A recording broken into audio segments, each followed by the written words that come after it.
¿Qué tal? ¿Sí ven la diapositiva? Sí, doctor. ¿Me escuchan también? Sí, doctor. Ya. Entonces, miren, ahora ya empezamos el estudio de los parásitos, ¿no? Y entonces, acuérdense ustedes que yo les mandé a hacer, a buscar en el trabajo, como tarea, los parásitos macroscópicos y los microscópicos. Entonces, empezamos con los microscópicos, los parásitos microscópicos, ¿no? Entonces, en parásitos microscópicos tenemos nosotros los protozoarios, ¿no? Fíjense que son parásitos minúsculos en dimensiones, pero pueden producir grandes novedades. Ya, empezamos. Por ejemplo, arriba y a la izquierda tenemos un segmento intestinal que tiene múltiples perforaciones. ¿Ya? Entonces, esa pieza quirúrgica, porque se lo ha intervenido porque provoca abdomen agudo, se le interviene al paciente y se le saca, se le extrae el segmento que está agujereado, el que tiene múltiples perforaciones. Porque como es intestino grueso, entonces por medio de esas perforaciones sale materia fecal y el paciente entra en peritonitis, sepsis y se muere. ¿Ya? Eso es producida por un protozoario que es la entamoeba histolítica, que produce la mebiasis aguda y en este caso un colon tóxico con perforación intestinal. ¿Ya? La imagen que está es un protozoario. La imagen que está en el centro, ustedes ven esa úlcera de bordes gruesos, Entonces, esa úlcera está provocada por otro protozoario que es la leishmania. Hay múltiples presentaciones de leishmania, pero la típica es la úlcera, que puede estar localizado en cualquier parte del cuerpo. Puede estar generalmente en extremidades, superiores e inferiores, en tórax, generalmente en tórax, o generalmente en extremidades, ¿no? Pero esa es la úlcera típica de leishmaniasis, ¿ya? Que es un protozoario. Acá arriba y a la derecha tenemos un niño que tiene un perímetro cefálico aumentado, entonces es una macrocefalia que es producida por el Toxoplasma gondii. Él seguramente tuvo una toxoplasmosis como es contagiada por la madre, y entonces esta criatura nació con alteraciones en su sistema nervioso, ¿no? Entonces, esa macrocefalia, esa hidrocefalia puede estar producida por el Toxoplasma gondii, que es un protozoario.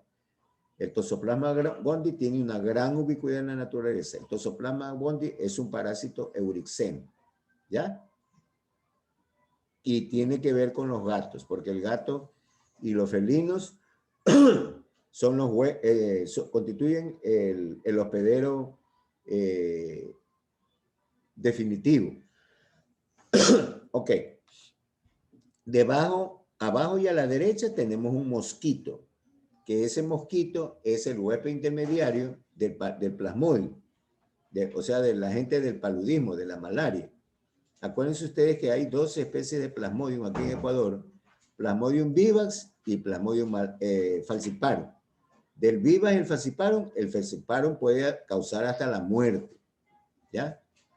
El vivax da una sintomatología benigna, pero el falciparum es un plasmodium que incluso es mortal, ¿no? Da complicaciones a nivel del sistema nervioso, ¿ya? Y aparte de eso, ese plasmodium es resistente a los tratamientos comunes y corrientes, ¿ya? En el centro tenemos una pareja que está haciendo el amor, y entonces eso representa, porque entre los protozoarios, estos parásitos que son microscópicos, se está grabando, ¿no? Ya, hay un protozoario que es la Trichomona vaginalis, que ya se le hizo referencia porque se contaminan por contacto directo, o sea, de persona a persona por medio del acto sexual. Entonces eso constituye una enfermedad venérea producida por un parásito que es la Trichomona vaginalis. Los gringos han hecho un trabajo entre prostitutas y un 70% de las prostitutas gringas tienen ese parásito. Allá en Estados Unidos, que todo es control. Acá, terrible, ¿cómo será, no? En la 18, en el parque ¿cómo es el parque este?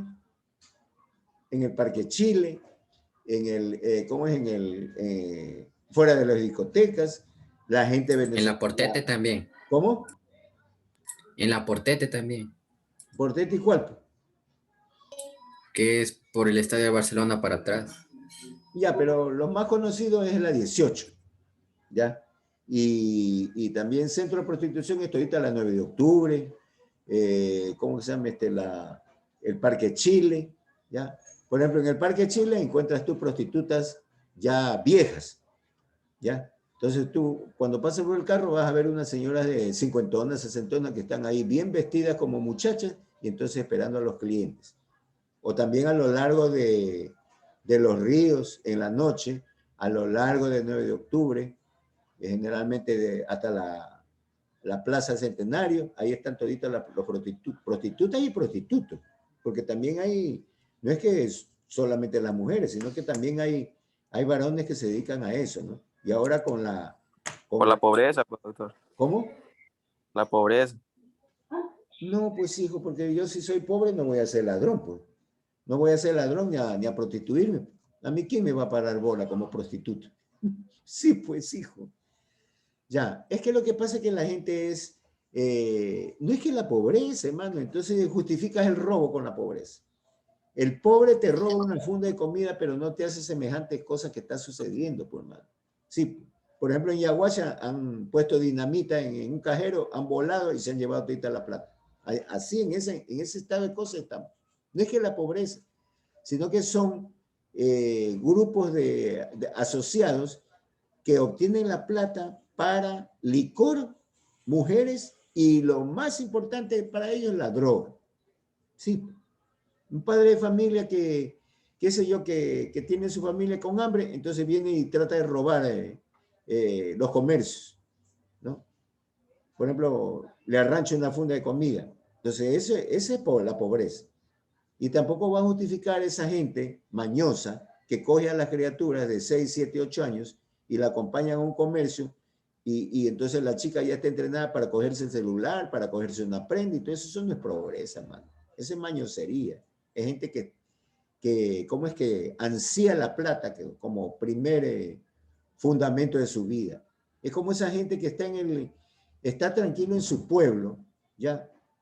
Y generalmente en Azuay y Cañar, y entonces se le viene a la cabeza ser millonario, hermano. Ser millonario. ¿Ya? Entonces quieren irse a Estados Unidos de lo que no hay lugar. No tienen ni para un plato de comida y se endeudan en 10,000, 15,000 dólares para el coyotero. Entonces, porque tienen esa idea de hacerse millonario, hermano. ¿Ya?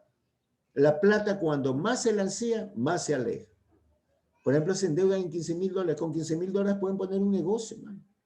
Y entonces se endeudan y se van a Estados Unidos con los coyoteros, los estafan y hasta se mueren en la travesía. ¿Ya?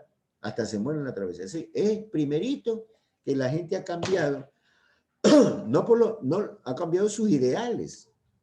Ha cambiado sus ideales por la mañosería de tener dinero. Fíjate tú, esa gente que estafa, que está en el gobierno, ¿no? Y entonces la mayoría de la gente tienen en mente ser millonarios. Primerito, comprarse un carro, comprarse una casa, tener 2, 3 mujeres. Entonces esa es la idea, joven. No es que pobreza, la pobreza no. Cualquier presupuesto, sabiéndolo llevar, funciona. Si tienen, por ejemplo, $1, pues hacen, qué sé yo, un caldo de col, ¿cómo es? El rapado de verde, qué sé yo. Pues. Así que ese es el asunto, saber controlar las finanzas. Lo primero que tiene que hacer con las finanzas es pagar las facturas. ¿Ya? Entonces ahí tenemos el acto, ¿cómo es? El acto sexual que está representando a la tricomona vaginalis. Ya les digo que aquí en Estados Unidos han hecho un trabajo donde el 70% de las prostitutas tienen tricomona vaginalis. Ya está considerada como una enfermedad venérea. Y entonces acá es alto, pues, mano. Porque con la llegada de los venezolanos, entonces eso ha subido, ¿no? Y ahorita que no se ve. Por ejemplo, ibas tú en tu carro y veías una venezolana que te ofrecía, qué sé yo, dulces, y entonces te hacía la cara como insinuante. Y lo mismo en los varones, pues, mano. Los chicos estaban ahí y todos, a cualquiera le sonreían, hombres y mujeres. O sea que están dispuestos a todo. Entonces, ahí está la prostitución, pues, la tricomona vaginal. Ahora, de abajo y a la derecha y a la izquierda, ahí tenemos una radiografía de tórax, ¿no? Entonces, normalmente nosotros tenemos que tener en mente la silueta cardíaca, ¿no? La silueta cardíaca. Pero en ocasiones ese corazón se agranda. Y entonces eso se llama cor bovis, ¿ya? Cor bovis, como corazón de toro, ¿ya? Se agranda. Hay una hipertrofia del corazón, ¿ya?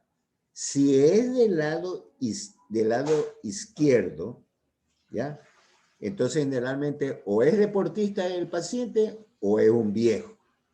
Entonces un deportista y un viejo, entonces agranda las cavidades izquierdas, o sea, aurícula izquierda y ventrículo izquierdo. Al menos si es deportista, desarrolla una hipertrofia del músculo cardíaco, pero del lado del ventrículo, sería ventrículo izquierdo. Pero como en esta radiografía ustedes ven un corazón grande, pero a expensas del lado derecho, ¿ya? Si ven que está agrandado del lado derecho, toma aurículo y ventrículo. Si nosotros vemos una radiografía de esta naturaleza, entonces inmediatamente sospechamos enfermedad de Chagas. Enfermedad de Chagas. Entonces ahí les he dado una táctica, fíjense que yo le saco al jugo al collage que yo tengo.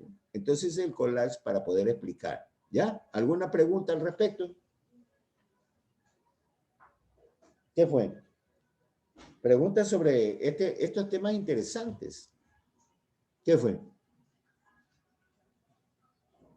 No hay pregunta, fíjate tú, es un pasatiempo. Ahí la gente dice que la excelencia, que por acá, que el chico necesita el sílabo, que necesita el programa analítico. Ahí está, hermano. Ahí está. Ese programa analítico es nomás ahí un papel que está allí, hermano, pero yo dudo, de los 41 habrá uno o dos que vayan a consultar qué tema les toca, pero la mayoría no les sirve eso. No les sirve. Nosotros, por ejemplo, nos hemos formado sin sílabo y sin programa analítico, pero con tremendos profesores, con tremendos profesores, especialistas, con gente de renombre, no como ahora sucede, evento acá por política, por recomendación, hermano. Y llegan a la cátedra y ni saben dar. ¿Sí? A ver, preguntas sobre ese collage. ¿Alguna inquietud que tenga? ¿Qué fue? Pregunten algo, jóvenes. Nada. Dime. Doctor, en el caso del bebé, Ya digamos, te he dicho que no digas bebé. perdón, el Ya, pues entonces neonato menor, mira, te he dado una neonato, perdón. nomenclatura médica. Entonces ya dije, ni bebé, ni nené, ni niñito, ni infante. Ya te he dado yo, ya tienes que saberte expresar. Pues, a ver qué me dices, bebé. En el caso del neonato, lo siento. Ya. En el caso del neonato, digamos, cuando le detectan, digamos, si le detectan a la mamá la que tiene A la toxoplasmosis, madre.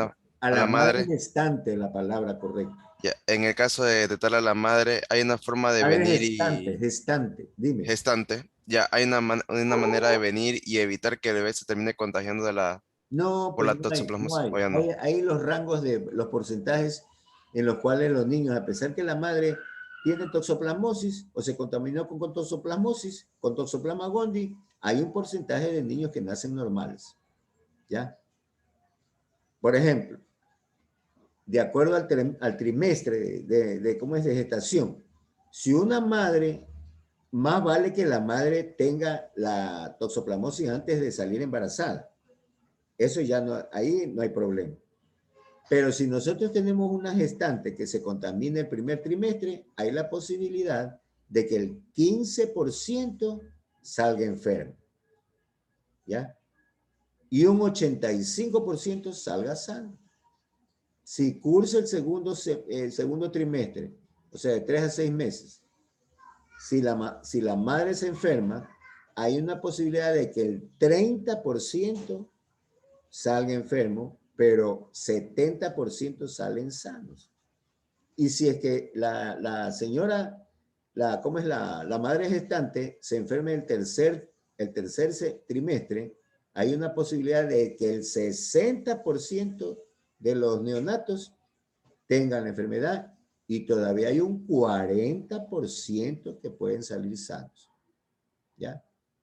Entonces, incluso antes de, o sea, en el primer trimestre, en los primeros días, si sale contaminado, el organismo mismo trata de deshacerse de ese fenómeno que viene y hay abortos. Hay abortos se producen abortos, ¿no? Ya, está contestada, pero ya si Sí, se doctor. contamina y ya sale enfermo, por eso es que es importante el control de las gestantes. ¿Ya? Entonces, por ejemplo, si tiene un familiar o algún amigo sale embarazada, entonces dice, usted tiene que ir al control, un control, el primero, segundo, tercero, cuarto, quinto, sexto, ¿cómo es? Y séptimo. Del primero al séptimo, un control mensual. ¿Ya? Ahí le toman la presión, cómo es la examinan, le hacen el eco, le mandan a hacer orinas a ver si no hay proteínas en la orina. Ya el octavo mes, 2 controles. Y el noveno mes, cada semana. O sea, 4 controles.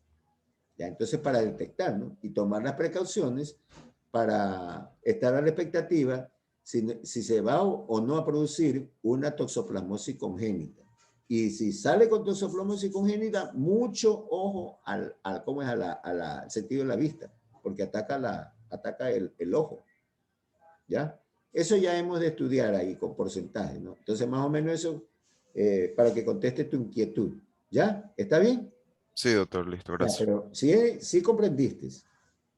Sí, doctor, todo claro. De allí lo importante que hacer el control de las gestantes y instruirle a la madre que no esté con gatos, que coma carne bien cocida, que coma pollo bien cocido, que los vegetales sean bien desinfectados. ¿Ya? Ok. Ya, entonces acá está una clasificación de los parásitos. Los microscópicos son los protozoarios y los macroscópicos son los metazoarios. O sea, tenemos los protozoarios y metazoarios. Primero empezamos con los protozoarios. ¿Ya?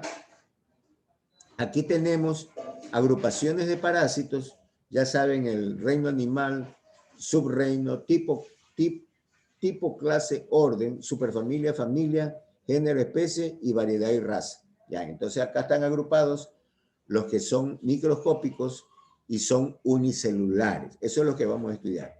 Ahí tenemos todos los protozoarios que tienen flagelos, ¿no? Que son unos pelos, ¿ya? Entonces esos son los mastigóforos o flagelados, ¿ya? Ahí tenemos otra agrupación de parásitos que son los sarcodinos, ¿ya? Entonces los sarcodinos, a los sarcodinos pertenecen las amebas, en este caso la entomóeba histolítica. Después tenemos los ciliados, esos tienen unos pelos chiquititos, no largos, unos pelos, unas puitas chiquitas, entonces esos son cilias, entonces por eso es que son ciliados. Y los coccidios, a los cuales pertenece el toxoplasma y el plasmodio. Pero estos coccidios ya no se los llama coccidios, sino apicomplexa. Apicomplexa, apicomplexa, ¿ya? Ya vamos a ver en otro cuadro. Ahora, de los parásitos que son de mayores dimensiones, o sea, de que generalmente son macroscópicos, tenemos que esos son metazoarios, o sea, son pluricelulares. Entonces, de estos pluricelulares, ahí tenemos nosotros los nematelmintos.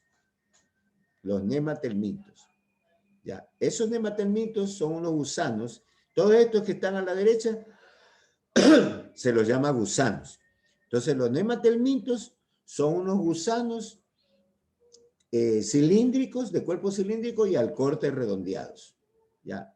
Pero no todos tienen esa forma, sino que tenemos, entre estos metazoarios pluricelulares, tenemos los platelmintos, que en cambio son gusanos aplanados. Si los aplanados tienen forma de cinta, se llaman cestodes, y si los aplanados tienen en forma de hoja de árbol, se llaman trematodes. Entonces ahí está toditos los parásitos que tenemos que estudiar. Todos los parásitos.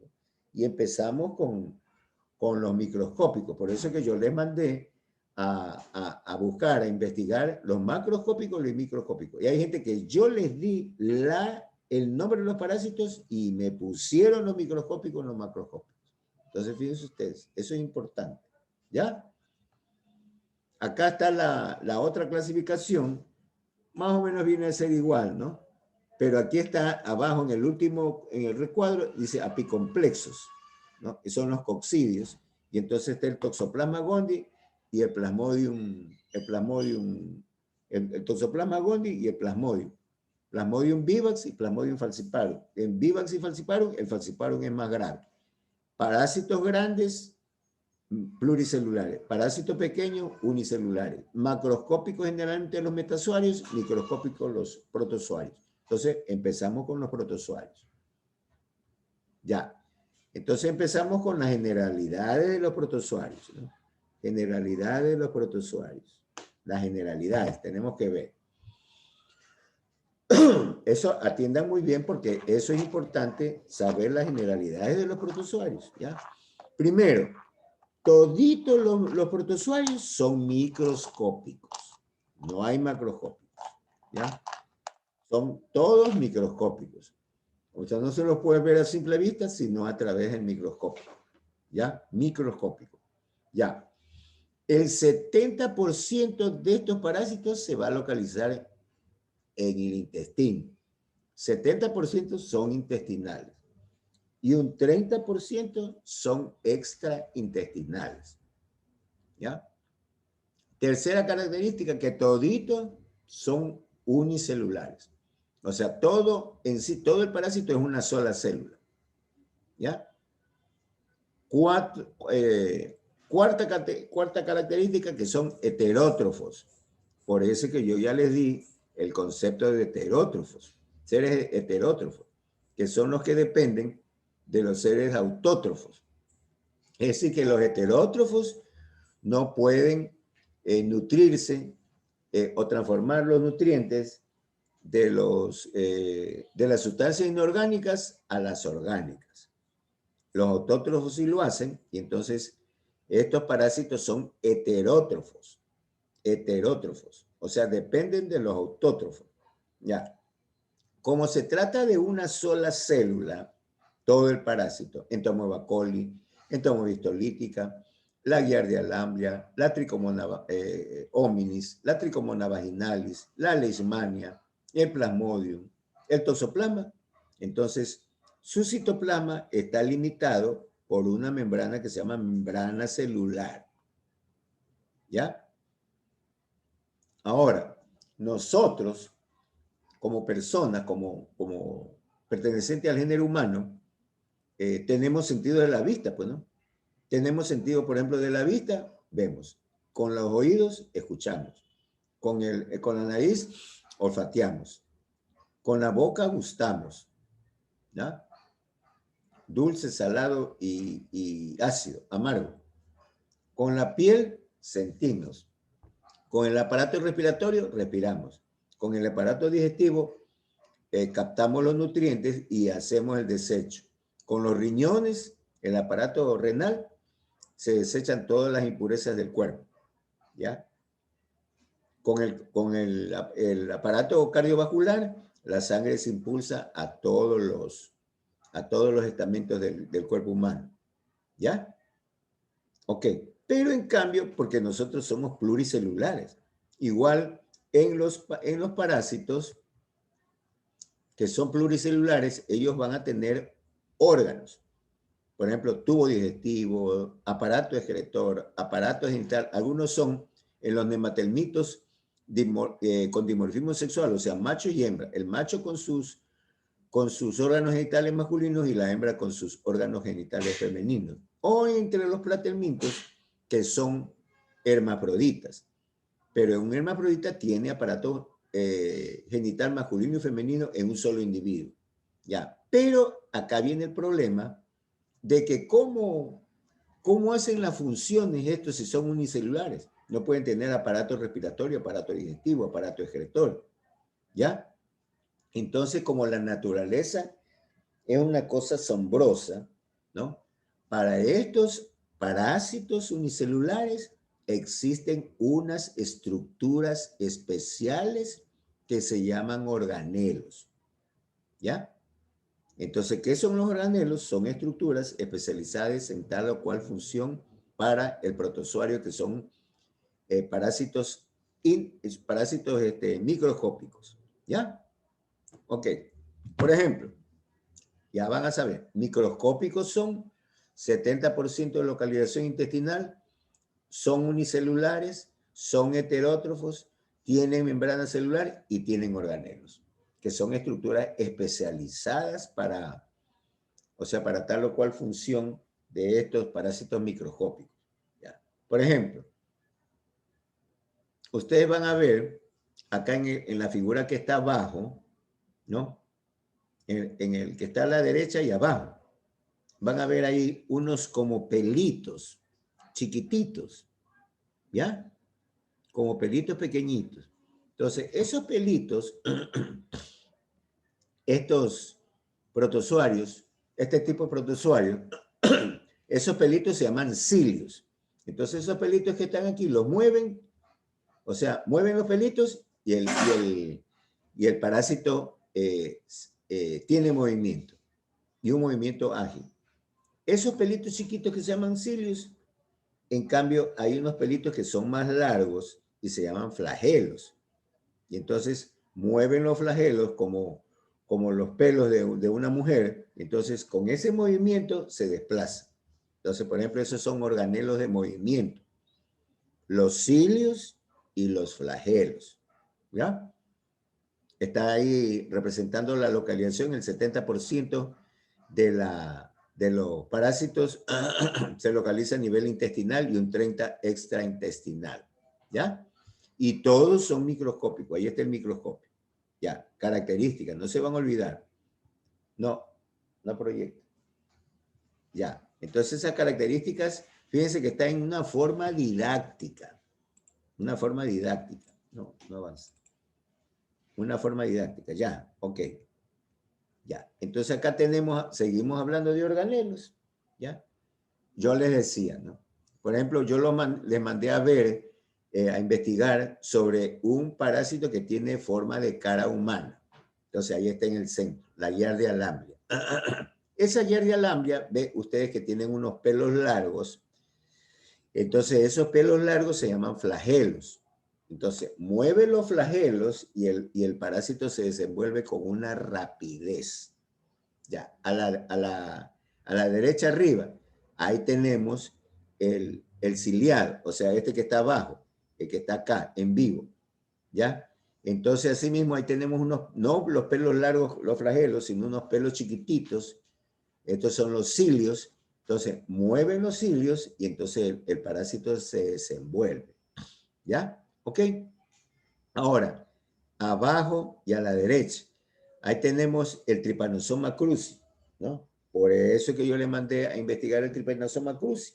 Entonces el Trypanosoma cruzi, aparte del flagelo que se le va abajo, tiene como una excrescencia que sale del citoplasma, ¿ya? ¿Sí ven ese rosadito?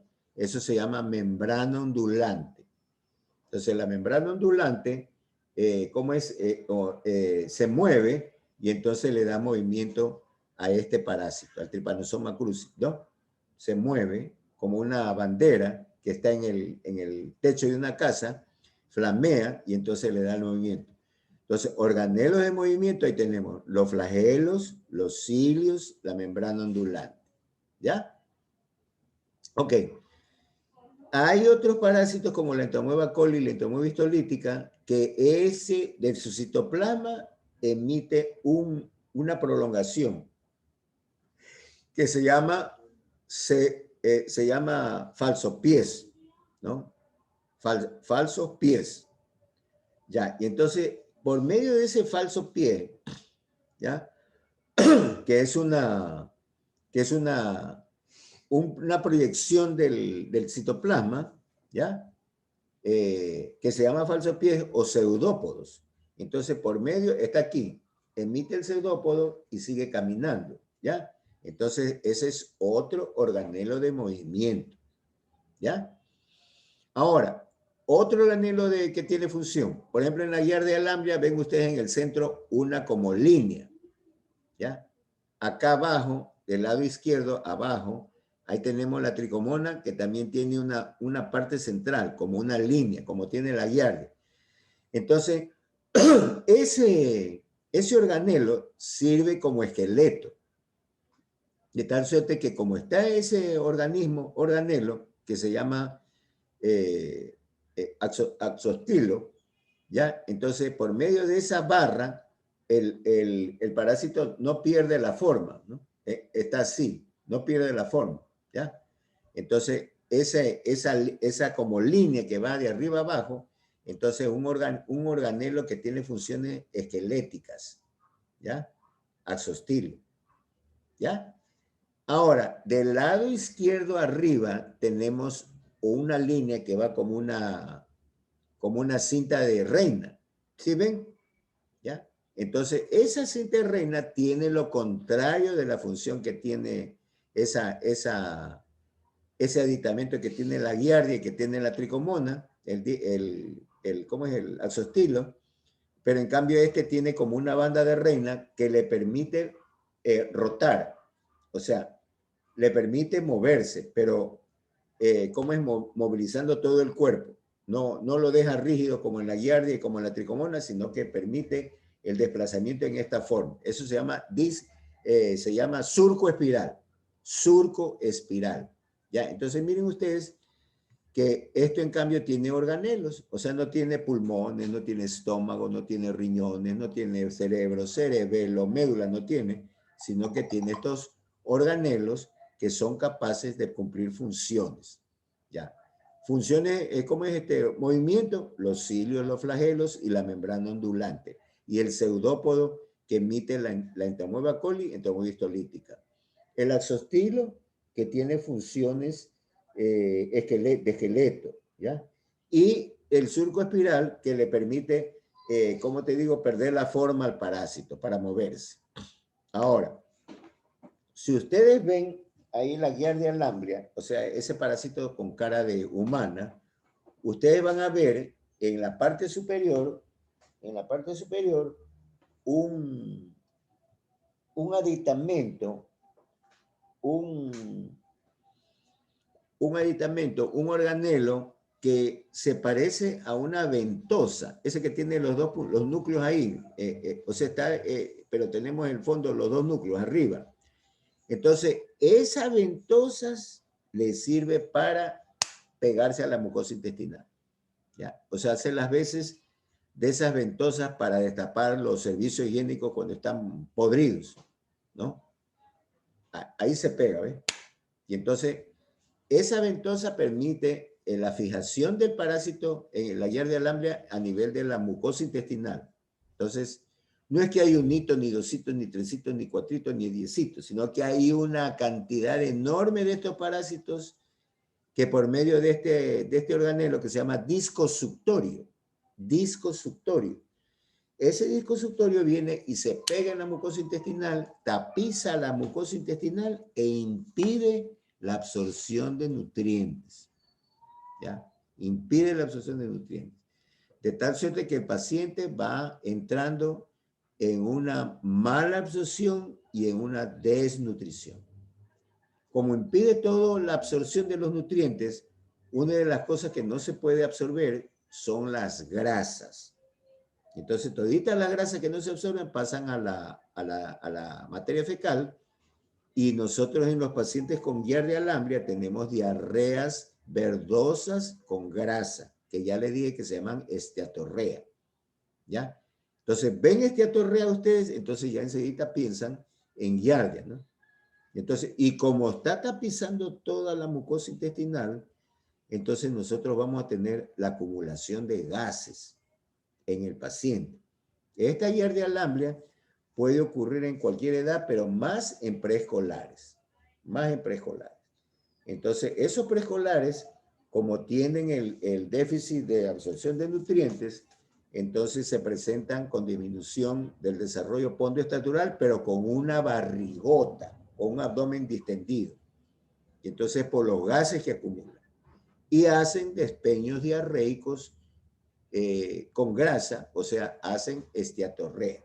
¿Ya? Fíjense ustedes que estos son los organelos, ¿no? Flagelos, cilios, membrana ondulante, pseudópodos, axostilo, ¿cómo es el surco espiral, el disco suctorio, entre otros. ¿Ya? Ok. ¿Ya? ¿Alguna pregunta que quieran hacer sobre esto? ¿Qué fue?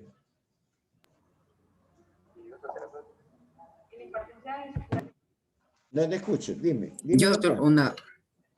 una para corregir, ¿es esquiatorrea o es tiatorrea? No, es teatorrea. Pero fíjese usted, mire, yo les he dicho que yo digo una palabra, le digo el significado y usted directamente va al internet a consultar. Sí, ya Sí, es que no la le encontraba, por eso no, No, no le... es teatorrea. Ya lo he repetido con no sé cuántas veces. Es teatorrea, con T, es teatorrea. Entonces usted ve, Gracias, doctor. incluso hasta en la semiología de la S, una S negra, una S blanca, una con esteatorrea, las S normales, la hematoquesis, todo eso yo ya lo di pues. Entonces eso se llama esteatorrea, el caso de la giardia.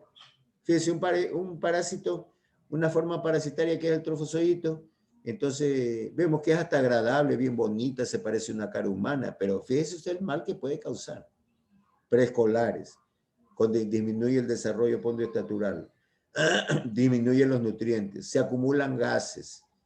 Como está acumulación de gases en el abdomen está distendido. Le palmotean el abdomen y entonces bota flatulencia, o sea, los pedos, ¿ya? Y tiene las heces con esteatorrea. Entonces ahí tenemos un cuadro de giardiasis o giardiosis en estos pacientes que son preescolares. Ahora, esto conduce finalmente en estos niños a un síndrome de mala absorción. Un síndrome de mala absorción. ¿Ya? ¿Y alguna pregunta más, joven, de la esteatorrea? ¿Ah? No, doctor, es una madera. Ya, Ya entonces, estoy indagando más. ya, o sea, mira, cuando tú escuchas una palabra, anotas, y si no estás seguro, le preguntas. Pero eso de la esteatorrea yo le dije a CEFU, ¿ya?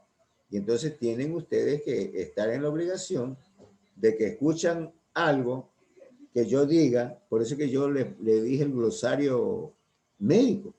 Entonces, escuchan una palabra y entonces escuchan, yo le doy el significado sencillo, pero van ustedes al internet a buscar, ampliar el conocimiento. Esa es la cosa.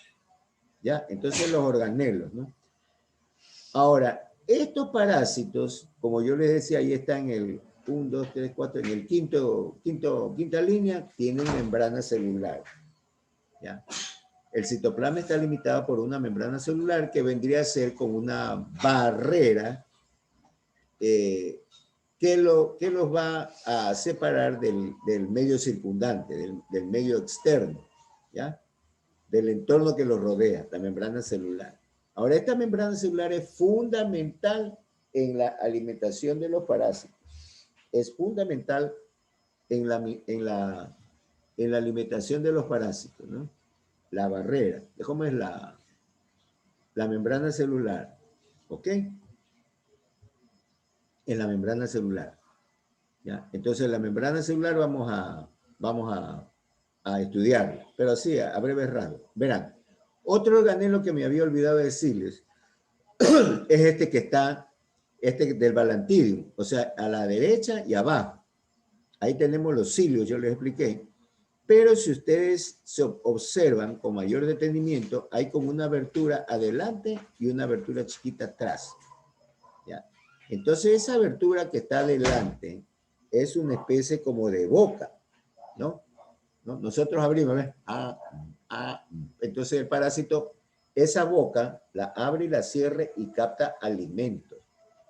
Y atrás, esa abertura pequeñita es el ano, ¿no? Por donde botan los desechos. Entonces, esa boca rudimentaria que está adelante no se llama boca rudimentaria, sino citostoma. Citostoma. Es una boca rudimentaria que está presente en el Balantidium colli. ¿Ya? Y esa abertura pequeñita, de pequeñas dimensiones que está en la parte posterior, es un ano rudimentario, pero no se dice ano rudimentario, sino citopigio. Ya, entonces tenemos ahí, en este parásito, los cilios, el citostoma, el citopigio. Se quedó trabado. Citostoma, citopigio, los cilios, que son los pelos chiquititos. ¿Ya? Ahí tenemos los flagelos, tenemos la membrana ondulante, tenemos los pseudópodos, tenemos el axostilo, tenemos el surco espiral, ¿ya? El citostoma y el citopigio, ¿ya? Ok, nos vamos a la membrana celular. Entonces, esta membrana celular, como yo les decía, es una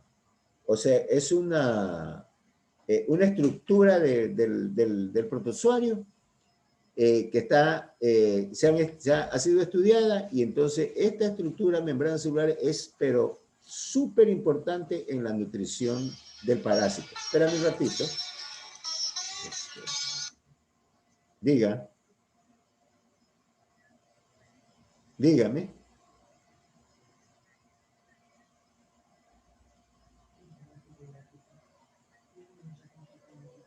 Dígame. Ya. Hoy puede ir de 3 a 5 de la tarde. No.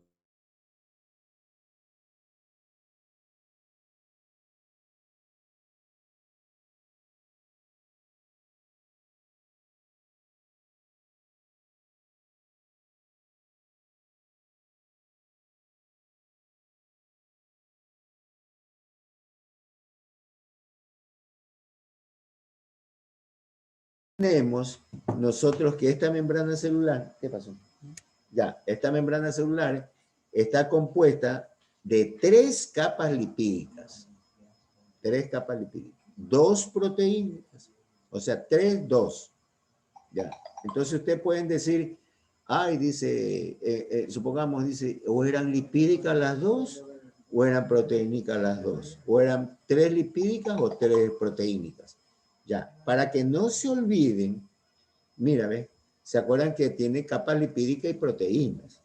Ya, a ver, mira que estás pensando en la pera madura, Jaramillo, por favor. Estás viendo para otro lado, hermano, una cosa que es tan importante, tan fundamental. Estás por ahí viendo el vuelo del pajarito, hermano. Sí, pues, hermano, atiéndeme. Ya, entonces mira, ahí ustedes pueden decir, chuta, ¿cuáles eran? ¿2 lipídicas o 3 lipídicas? ¿O dos proteínicas o 3 proteínicas? Ya, para que no se olviden, ustedes tienen que saber que hay lipídicas y proteínicas. Ya. Entonces, yo tengo unos artificios especiales que yo ponía en mi mente, y ya no me olvidaba para siempre, man. Me recordaba. Entonces, acuérdense ustedes que, por ejemplo, están en la casa, qué sé yo, están por allí y se echan un pedo, que es una flatulencia, ¿no? Entonces, yo les pregunto, ¿se echan ustedes ventosidades? Y sí, me boto pedos, pedos, o sea, P2, proteínicas 2, P2. Entonces ya saben que la otra es 3 lipídicas. Ya me cogieron la onda. ¿Ah? Sí, doctor. Ya, Sí, doctor. ahí ya no se olvida. Así como reino, subreino, TCO, superfamilia, familia, género, especie, variedad y raza. Eso ya no se le va a olvidar. Pero en cambio acá es P2. Yo me tiro P2. Entonces la estructura de membrana celular haya P2, proteínicas 2 y lipídicas 3, pues, ¿no? Ya. Para que, ahora, por ejemplo, con esa mnemotecnia, ustedes van por cualquier lado y se defienden con eso y lo acanallan a cualquier estudiante o a cualquier profesor. ¿Ya? Ok, entonces esa es la estructura de la membrana celular. Ya, ahora, esta membrana celular que está constituida, por eso está la membranita ahí, que está constituida por 3 capas lipídicas y 2 proteínicas, no es que es una sola superficie, sino que tiene unos agujeros, ¿no? Que van a atravesar esas capas de la membrana celular. Entonces, esos agujeros se llaman micrópilas. Unos agujeritos tienen las membranas, o sea, las 5 capas están agujereadas. Entonces, esos agujeritos se llaman micrópilas, que son fundamentales para la nutrición del protozoario. ¿Ya? ¿Sí? Ay, se quedó otra vez. Ya, entonces, eso es fundamental para la nutrición del parásito, ¿no? Ahí. Ya. Entonces acá tenemos las capas lipídicas, las capas proteínicas y los agujeritos se llaman micrópilas. Ya. ¿Ok? Entonces, por ejemplo, el protozoario hace y por los agujeros entra el agua o entran nutrientes, proteínas, hidratos de carbono, grasas, entre otras cosas, entre otras sustancias, ¿no? Los micrópilos. ¿Ya? 3 lipídicas, 3 proteínicas. ¿Se acuerdan cuál era? ¿Lipídica o proteínica? P2. Ah, yo me tiro P2. Ah, ya, 2 proteínicas. Y las otras son lipídicas. Y los agujeritos que son las micrópilas. ¿Ya?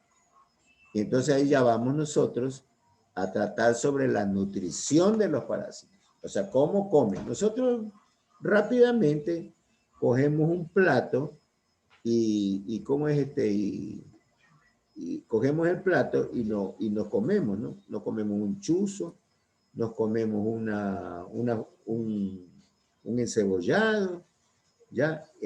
Nos tomamos un café, entre otras cosas, ¿no? Pero estos animales tienen un sistema especial para la nutrición, ¿ya? Para la nutrición. No es que tienen un solo sistema, sino que tienen varias formas de nutrirse. Varias formas de nutrirse. ¿Ya? Ok. La primera forma de nutrición se llama pinocitosis. Entonces, acuérdense ustedes que en la membrana celular hay estos agujeros que se llaman micrópilas. Y entonces, como yo les digo, el organismo, el unicelular, el protozoario, y entonces ya constituye la succión de las micrópilas. Entonces, ese proceso que está dado por la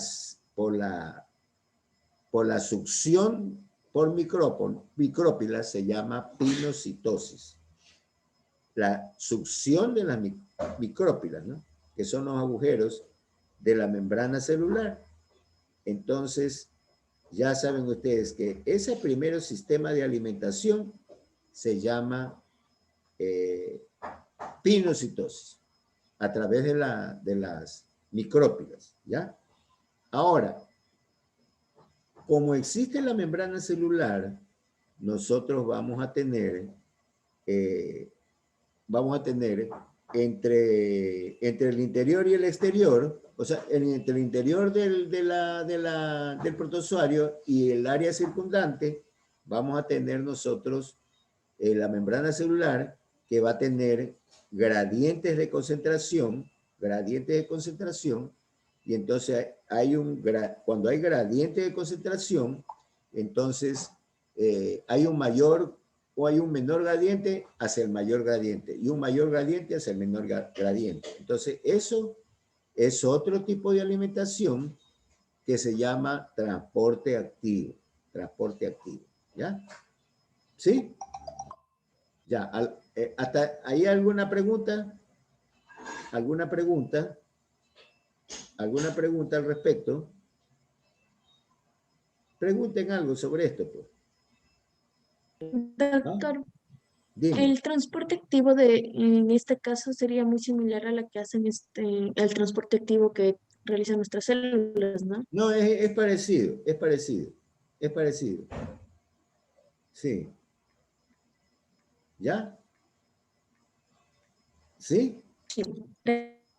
¿Alguna otra pregunta al respecto?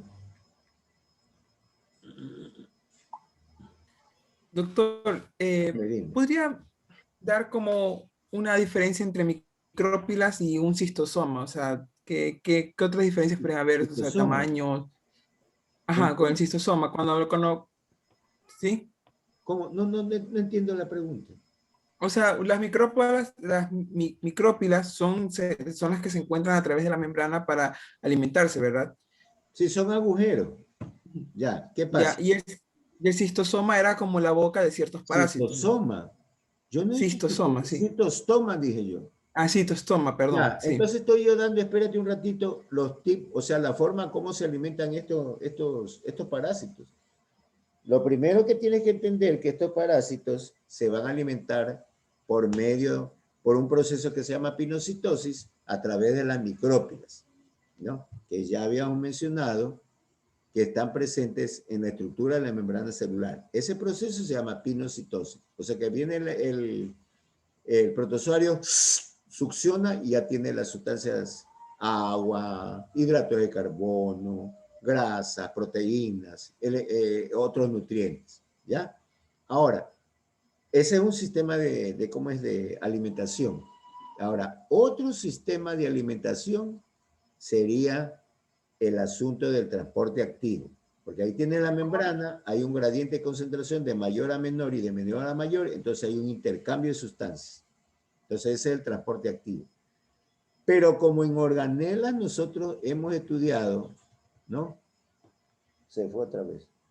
Como hemos estudiado en organelos que hay una boca rudimentaria, ¿ya? Una boca rudimentaria, acá, ¿ves? Acá está. Una boca rudimentaria. Entonces, esa boca rudimentaria se llama citostoma. Citostoma. Entonces, ese volantín, por ejemplo, abre y cierra la boca y entonces también constituye un sistema de nutrición que es un sistema de nutrición por citostoma. ¿Ya? Es decir, que los protozoarios se pueden alimentar ¿cómo es? O sea, por medio de la pinocitosis, por medio del transporte activo, por medio de los citostomas. ¿Ya? Ese es el sistema de alimentación. Ahora, otro sistema de alimentación. Abajo y en el centro tenemos un pseudópodo o falso pies. ¿Ya? Entonces, este es una entomueva, o coli o histolítica, ¿no? Ya vamos a ver la diferencia. Entonces, esa ameba, esa forma de movimiento que se llama trofozoito, avista una partícula que se la puede comer, ¿ya? Así como, por ejemplo, cuando nosotros estamos comiendo y le damos pedacitos de pan a las palomitas. Entonces, botan el pedacito de pan y las palomas se agrupan para comerse, ¿ya? Y entonces, este organismo avista una partícula o un parásito más pequeño o desechos que pueda ingerirlos, entonces apunta a ese objetivo, ¿no? Y va emitiendo su falso pie, su pseudópodo, hasta llegar a esa partícula, la engloba y la ingiere. Entonces ese proceso, que ya ustedes conocen por biología, se llama fagocitosis. ¿Ya? Entonces un protozoario puede alimentarse por pinocitosis a través de los micrópilos, por transporte activo a través de un gradiente de concentración, por el citostoma, ahí está la palabra, por el citostoma, que es una boca rudimentaria, y por la fagocitosis, que es un proceso que se lleva a cabo por la emisión de pseudópodos o falsos pies. ¿Ya? Preguntas sobre nutrición. ¿Qué fue? Doctor, entonces un parásito puede tener varias formas de nutrición, o sea, puede Claro, tener pero no es fagocitosis. que tenemos un parásito y puede ser o por fagocitosis o por esto, sino que los parásitos, de acuerdo al parásito, se alimentan. Ah, ya son específicos ¿Ya? de la No, pues sí, pues.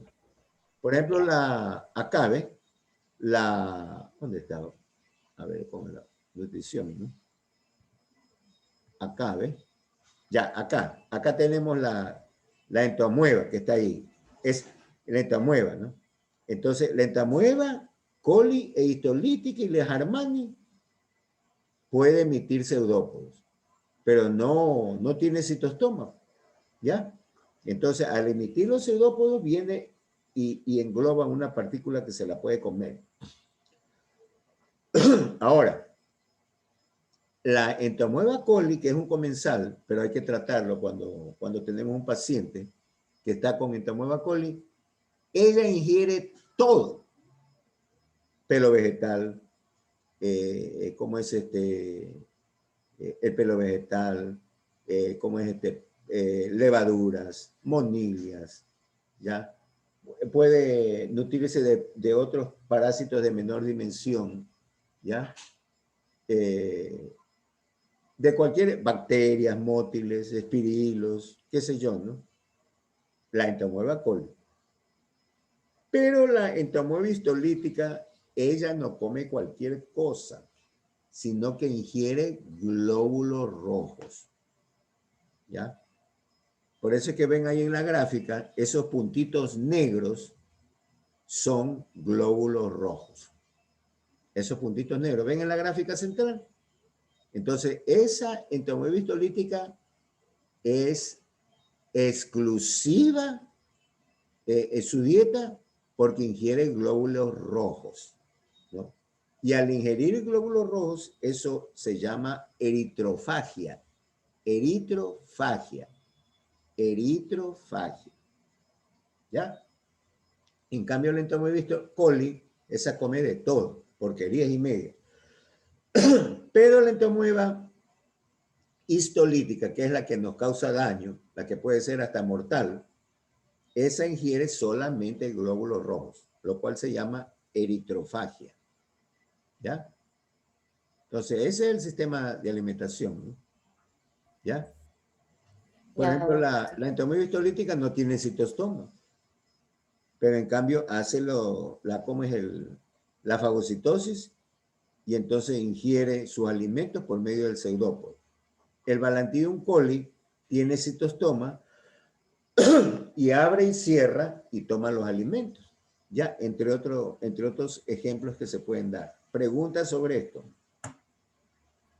Doctor, entonces en el caso de que haber tres medios de alimentación del parásito, claro, dependiendo del parásito, en este caso, ¿cuál es el medio más común por el cual puede llegar al momento de que nosotros le mandamos un fármaco a un paciente, que estos lo terminen ingiriendo, o sea, terminen haciendo efecto? ¿Por qué medio sería?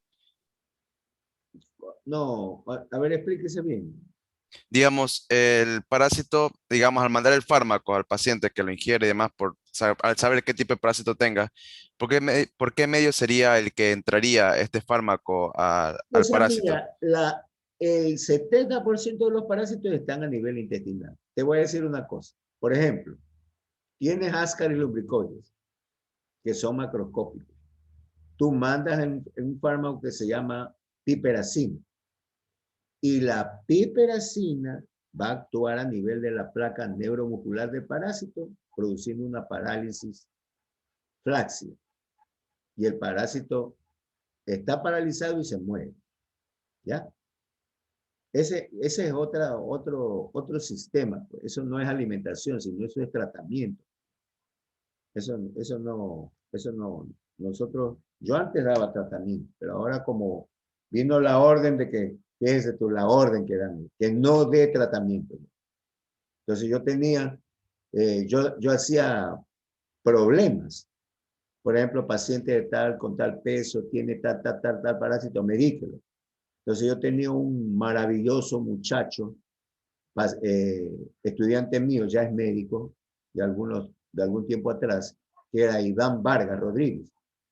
Él tenía un carácter muy afable, ¿no? Muy afable el chico. Conmigo se expresaba de una forma afable, como que fuese su padre, ¿no? Y me dice, doctor, dice, yo lo quiero ayudar, me dice, me acuerdo tanto de mi querido Iván. Dice, yo le puedo hacer los ejercicios a los chicos. Yo me saco tiempo, yo vengo en la tarde o en la mañana, al mediodía, entonces hacemos los ejercicios una hora y media, y entonces ya los dejo expeditos para que tome el examen. Fíjate tú. Así yo hacía, ¿no? Iván me ayudó algún tiempo, o sea, fue mi estudiante, una criatura, te digo, muy afable, muy estudioso, muy correcto, con una buena estampa física, una buena educación, porque el padre no es que era cualquier persona, sino que era un economista, que era profesor de la universidad, ya está jubilado.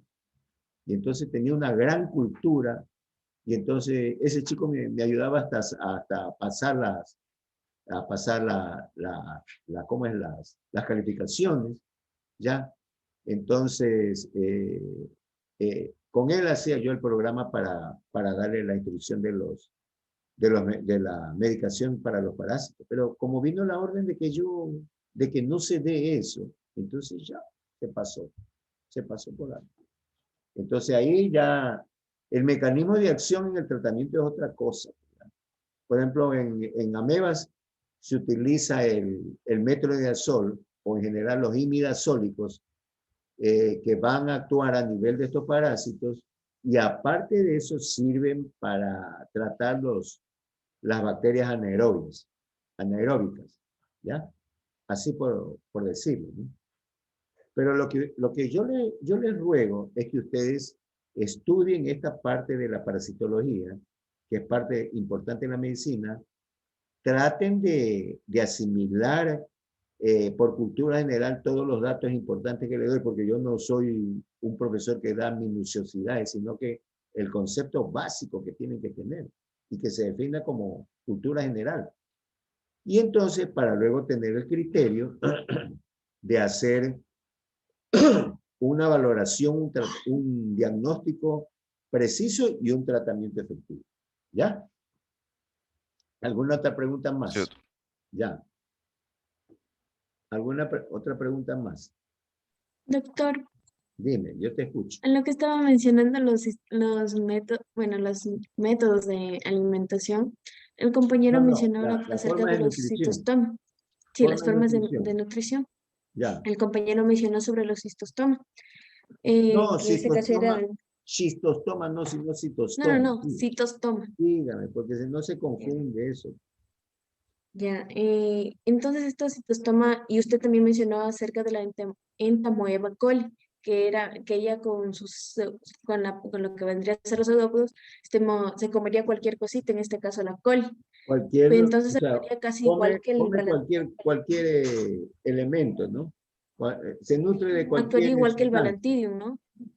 ¿Ah? Como él tiene la boca rudimentaria, actuaría ¿Quién? igual que el ¿Quién Balantidium, se tiene? comería cualquier elemento, ¿no? ¿Quién tiene la boca rudimentaria? El Balantidium. El Balantidium coli, sí. Esa es una parasitosis que está emparentada con los cerdos.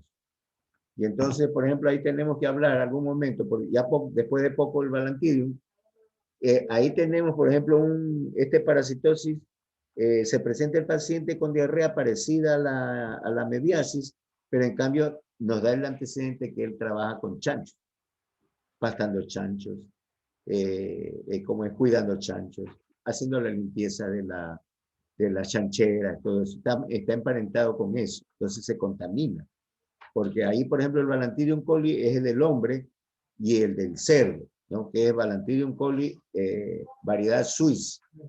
Entonces, ese es el del cerdo y se contamina fácilmente. Ese es el que tiene el citostoma. ¿Ya? ¿Sí? Sí, pero entonces actúa igual que que en este caso el Entamoeba coli, ¿no? No, Come la cualquier, o Entamoeba sea, coli, vaya, no. La atrapa lo que Entamoeba sea, coli, cualquier la elemento. histolítica emite pseudópodos. Sí, pero o sea, igual es selectiva y come lo que quiera con el No, la citostoma. coli come de todo. Pero la entomoeba histolítica, esa es la que hace daño al hombre, la que puede producir hasta la muerte, ella es selectiva y ingiere solamente glóbulos rojos. ¿Ya? Glóbulos rojos. Entonces, esa ingestión de glóbulos rojos que está en la gráfica que está aquí, eso se llama eritrofagia. Yo le puedo preguntar, en el género Entamoeba, diga la especie que realiza eritrofagia. Entonces pone usted histolítica. ¿Ya? Esa come selectivamente solo glóbulos rojos, vamos a encontrar en el citoplasma de esa entamoeba histolítica. Por supuesto, hay dos formas. Una forma que se mueve, que es el trofocito, y una forma que no se mueve, que es el quiste. ¿Ya? ¿Está contestada? Sí, doctor. Ya. Entonces, ¿el Balantidium coli come igual cualquier elemento o no come? ¿O qué come? Sí, pues sí, pero abre y cierra la boca. Como tienen una dimensión, entonces ve ahí arriba hay un Balantidium coli, un celestito. Entonces abre y cierra y come. Generalmente viven en intestino grueso y comen desechos. Desechos. El intestino grueso está lleno de desechos, bacterias, sustancias de desecho. Entonces, de eso se alimentan. Esta, ahí arriba y a la derecha está el Balantidium coli. Ya, entonces ahí ingiere. Pero ya le voy diciendo que esa parasitosis no es que existe en forma masiva, como la entomoeba histolítica, ni entomoeba coli, que es un comensal. Eso está, el Balantidium coli está limitado a gente que maneja cerdos, que tiene que ver con cerdos. ¿Ya? Sí, doctor, gracias. Ya, o alguna otra duda, me dice para finalizar la clase. ¿Qué fue? Eso nomás tenía esa duda con la entomoeba y con el... Ya, pero sí le Y gustó, con el- le ha gustado la explicación. Sí, doctor, muy interactiva y muy clara también. Ya. A ver, ¿alguna pregunta más? Si no, para finalizar. ¿Mm? ¿Qué fue? No hay preguntas.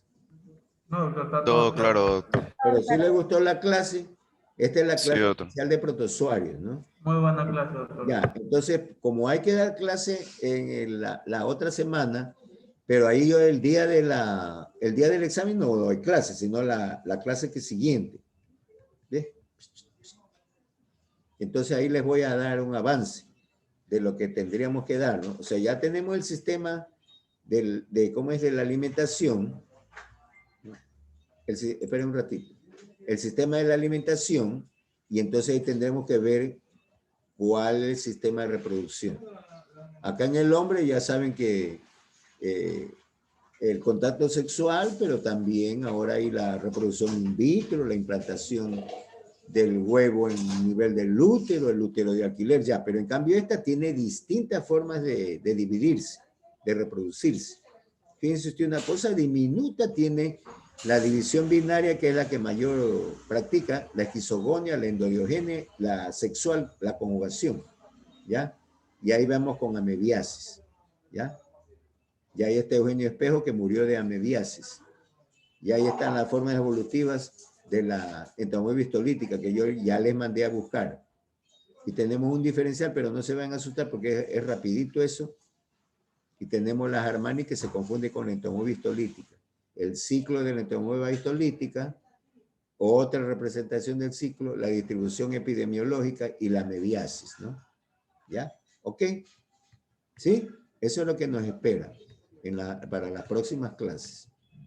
¿Ok?